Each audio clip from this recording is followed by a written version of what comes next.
Bonjour, bienvenue à la présentation de SIA Solutions sur les tableaux indicateurs des ventes automobiles dans le marché des automobiles. Alors ici, on a un indicateur qui présente le nombre d'automobiles vendus et le profit qui s'y rattache.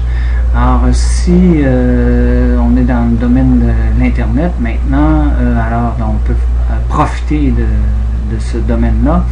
Le nombre de ventes peut être beaucoup plus gros. Alors, on voit ici que M. Saillant a vendu 62 422 automobiles, représentant 64,3% du nombre de produits vendus. Par contre, ce 64,3% représente 67,26% des profits, qui sont 57 963 $.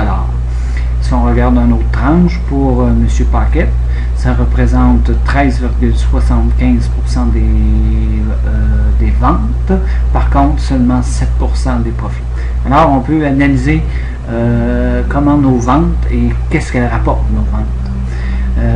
Je vais vous montrer l'interface qu'un directeur des ventes pourrait utiliser pour créer ce rapport assez rapidement. Vous allez voir que c'est assez rapide. Alors, on va s'en aller en mode de création de rapport. Je vais me créer un nouveau rapport. Créer un nouveau rapport. À partir d'un rapport vierge. Donc, dans ces outils-là, la couche d'accès à l'information permet de traduire les éléments de la base de données en langage affaires facilement utilisable par l'utilisateur. Alors ici, on a vendeur, on peut prendre les vendeurs et simplement les glisser sur notre graphique. Si on veut faire une analyse par année, on va mettre un sauvetage par année et on va mettre les ventes par mois sur le côté. Alors si on regarde notre graphique, on a nos années qu'on peut choisir, on a les mois et on a nos vendeurs. À l'intersection ici, on va ajouter qu'est-ce qui nous intéresse de mesurer par ces axes-là. Alors, je retourne en mode modification et ce qu'on veut analyser, c'est les mesures. Alors, les attributs, c'est les parts par année, par mois et les mesures, c'est ce qu'on mesure. Alors, si on met le nombre de véhicules vendus, la somme du nombre de véhicules vendus, on exécute. Alors, on retrouve les ventes. Alors, rapidement, on voit ici que un de nos meilleurs vendeurs pour l'année 2010, c'était M. Saillant. On va aller voir en 2012, cette tendance s'est continuée. Bien sûr, c'est continué, 21 000 et 64 000 véhicules. On va ajouter une présentation graphique à ça. Ça va être un petit peu plus parlant. Alors, on voit tout de suite là que pour l'année 2012, M. Saillant, en juin, a fait des ventes records. On pourrait changer la présentation graphique, par exemple, en mettant les mois ici, pour aller avoir une analyse mensuelle. Alors, si on retourne au mois de juin, on voit encore que M. Saillant, c'est notre meilleur vendeur. On pourrait changer le type de graphique pour mettre un graphique en forme de table pour voir ce qu'on voyait tout à l'heure. Alors 64,3% des ventes pour M. Saillant. On peut mettre le graphique et les nombres. Des fois c'est plus parlant, ou on pourrait mettre simplement le graphique en cliquant. Okay. C'est l'outil Microsoft Stratégie. D'autres outils offrent d'autres possibilités de façon différente. On aime ce rapport-là, alors on va le sauvegarder. Aussitôt qu'on sauvegarde le rapport dans MicroStratégie, il devient disponible dans le web. Ça, c'est l'interface web aussi que j'utilise présentement pour créer le rapport. Et si vous avez la version mobile, vous partagez simplement le rapport et il va être disponible sur votre iPad ou votre iPhone. OK. Alors, ici, là, on s'est concentré sur le nombre de voitures vendues. Maintenant, on va ajouter le profit rattaché à ça.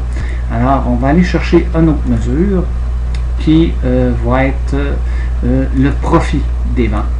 Alors, on ajoute le profit des ventes à notre présentation et on obtient un graphique ici. Le graphique il est pas assez clair parce que là, les ventes et les profits sont mélangés. Alors, tout ce qu'on a à faire, on va bouger les mesures pour que les mesures apparaissent ici dans le tableau, ce qui décompose en deux bulles, en deux tartes, notre indicateur. Alors, on a le nombre de voitures vendues et le profit des ventes. Alors, on obtient exactement le rapport qu'on avait tout à l'heure pour pouvoir voir les ventes et les profits qui s'y rattachent. Et on peut toujours bouger d'une année à l'autre pour comparer en juin 2010, c'était quoi, en 2011, c'était quoi, les profits en juin, et ainsi de suite. Okay. Alors on revient à 2012, notre année de référence pour cette présentation. Alors c'est bien beau ça, on aime ça. On enregistre notre rapport et c'est notre rapport qui est disponible dès maintenant à tous nos utilisateurs web et à tous nos utilisateurs mobiles. C'est intéressant de savoir le nombre de véhicules qu'on a vendus et le profit qui s'y rattache, mais c'est quoi qu'on a vendu? Alors, très facilement, on va aller modifier ce même graphique et on va mesurer pour l'instant seulement le nombre vendu et on va changer, on va ajouter des attributs pour des axes d'analyse. Alors, on va le mettre par type de modèle. Alors, les vendeurs et par type de modèle. Si on exécute notre graphique, on a maintenant, on va présenter seulement les données pour l'instant. Après, on va jouer pour faire quelque chose de plus significatif. Alors, maintenant, on a les types de modèles vendus et nos vendeurs. On a rajouté les types de modèles simplement en glissant. Alors, on voit ici que M. Saillant vend tout type de véhicule, alors que M. Zhang, par exemple, vend seulement du Ford. Alors, rapidement, d'un coup d'œil, on peut voir qu'est-ce qui se passe au niveau de nos ventes.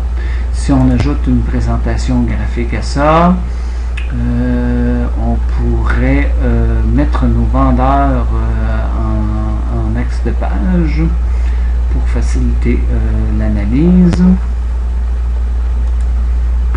Alors, on va aller dans l'outil graphique, des fois c'est un petit peu plus facile. On va prendre nos vendeurs et on va les glisser en haut, ce qui va nous permettre de suivre les ventes par vendeur. Et on va remettre la mesure ici. Type de modèle. Alors, ça nous permet de voir pour M. Saillant qu'est-ce qu'il vend rapidement, d'un coup d'œil. Alors, il vend du Dodge et il vend du Ford. OK? Si on change pour M. Wee, comme pour M. Zhang, comme tout à l'heure, M. Zhang vend seulement du Ford. Si on regarde M. Bouffard, il vend 4 types d'autos. Alors, du Dodge, du Hyundai, du Nissan et du Toyota. Alors, comme tout à l'heure, maintenant on a le nombre de ventes, on pourrait ajouter un autre axe qui sont les profits. Alors, on ajoute les profits, ça va nous présenter deux tartes pour l'analyse. On va mettre nos mesures en axe des X. Ça. Et voilà. Alors, on a nos nombres de véhicules vendus et on a les profits. Alors, vous voyez que rapidement, en glissant les éléments, en choisissant les éléments, vous pouvez composer vos propres rapports. On aime ce rapport-là, on le sauvegarde. Alors, les vendeurs et les types d'automobiles. Tous ces rapports-là sont bien sûr disponibles immédiatement pour vos ressources si vous les partagez pour faire l'analyse et faire votre suivi.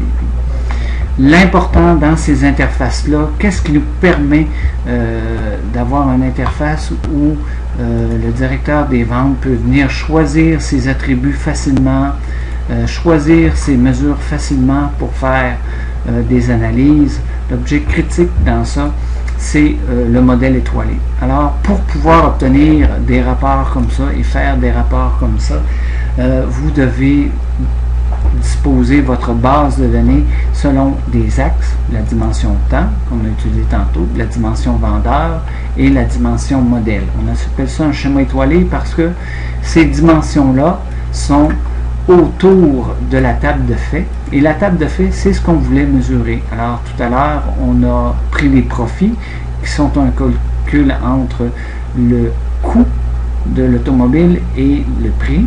Et on a pris les ventes aussi, qui nous donnaient le nombre d'articles vendus. Alors, la clé dans tout ça pour obtenir un outil qui est facilement exploitable et qui vous permet de faire des rapports comme on a fait tout à l'heure, bien, c'est le schéma étoile. Alors, ça met fin à la présentation. Alors, comment on peut faire rapidement des graphiques pour faire parler nos données. C'est possible maintenant de faire parler nos données rapidement et de distribuer cette information-là à travers l'organisation pour prendre les mesures nécessaires pour améliorer les performances de vente ou les performances sur le profit. Alors, je vous salue, François Bouffard de SIA Solutions. Surveillez nos présentations, on va en avoir dans tous les domaines. Merci.